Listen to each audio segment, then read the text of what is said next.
এই দেখছেন তেল আয়া দোকানে দোকানে ভরে গেছে। হ্যাঁ, দোকানদারে কোম্পানি কয় কি তেলের শর্ট, তো দোকানদার কি করবো, খালি লয়ে বয়ে রইছে।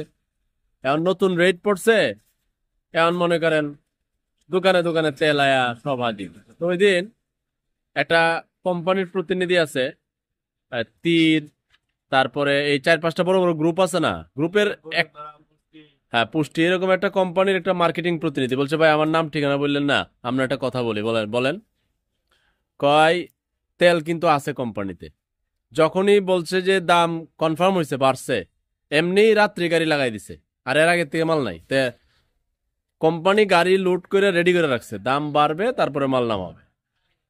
তাই বলছি ভাই, তো একটা কোম্পানিতে বড় বড় যে কোম্পানিগুলো মেনটেন করে, তারা তেলের বাজার, ময়দার বাজার, আটার বাজার, চিনির বাজার, কয় আরে ভাই ধরা ছোঁয়ার মতো কেউ নাই। তাই বলছি এই সরকার যে নতুন আসলো, এখানে তো কোনো দলই নাই, নতুন একটা জনগণের একটা সরকার আছে, এরা পারবে? পারবে না। কেন পারবে না? কয়ে দেখছেন না, একজন উপদেষ্টা কইছে যে সিন্ডিকেট ভাঙার মতো শক্তি নাই, ব্যবসায়ীদের অনেক শক্তিশালী। ব্যবসায়ী বলতে আবার এই খুচরা দোকানদার না, ওই যে এরা, আবার এরা মনে করেন আপনি পাইতেন না খুঁজা। তেলের বাজারে এখন মনে করেন 2 লিটার 350 টাকা না, বাড়াই দিছে, বাড়াই দেওয়ার পরে দোকানে দোকানে আয় পড়ছে। আর সোয়াবিন তেলের ব্যাপারটা কিন্তু দোকানদারের তেমন কোনো লাভ নাই। দোকানদারের মানে সবচেয়ে যদি কম লাভ করে তাহলে সোয়াবিন তেলে করে।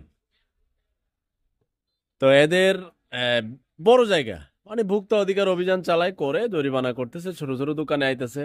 অনেকবার আমরা বলার চেষ্টা করছি যে আপনারা তেলের বাজার, চিনির বাজার, আটার বাজার, ময়দার বাজার, বিস্কুটের বাজার, যাই আছে বড় বড় যত কোম্পানির মাল আছে, আপনারা দোকানে এখানে না এসে ওদের সাথে কথা বলেন। ওরা যদি কম রেটে খুচরা দোকানদার পাইকারদেরকে দেয়, তখন তারা একটা হিসাব কিতাবে আসবে। কিন্তু এত তেল এখন, এই যে সব দোকানে যাবেন তেল আর তেল, তাহলে এত তেল বাজারে যাইলো নতুন রেট, এখন এতদিন ধরে নাই, কবে তেল ঢুকছে, কয়দিন এসে ঢুকছে, কালকে ঢুকছে। এখন মনে করেন সব দোকানে তেলের ভর্তি। তো এখন 2 লিটার বিক্রি হচ্ছে 350 টাকা। এখন তোমাদের কিনা কত, এটা লাভ কত পড়ে? স্লিপ স্লিপ নাই, স্লিপ আজকে দিব? আরে বাবারে, আমার সোনার বাংলা, এটা অন্যরকম। আচ্ছা, তাহলে অসুবিধা নাই, আপনার দাম বাড়লে আপনি মাল পাইতেন না, যতক্ষণ পর্যন্ত এরা কনফার্ম না হবে যে মা এই স্টিকার লাগাইতে পারবে দামে, ততক্ষণ পর্যন্ত আপনি মাল পাবেন না। তো প্রশ্ন এটাই রেখে শেষ করছি, কোম্পানিতে মাল থাকে, তারা দাম বাড়ার পাইতারা করে। এখন আবার এই খোলা আটা পাওয়া যায় না নাকি? এই কোন কোম্পানির আটা পাওয়া যায় না এখন? তীর কোম্পানির আটা নাই, মানে এটা কোনো দাম বাড়ানো, এটা খেলা চলবে?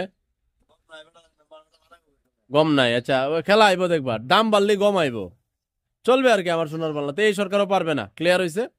তার মানে এই সরকার দেশ চালায় না, ব্যবসায়ীরা চালায়। অবস্থা তো এমনই দাঁড়াইতেছে, দেখা যাক, আল্লাহ পাক একসময় মাছের সাথে লেগে যাবে জাতিরে।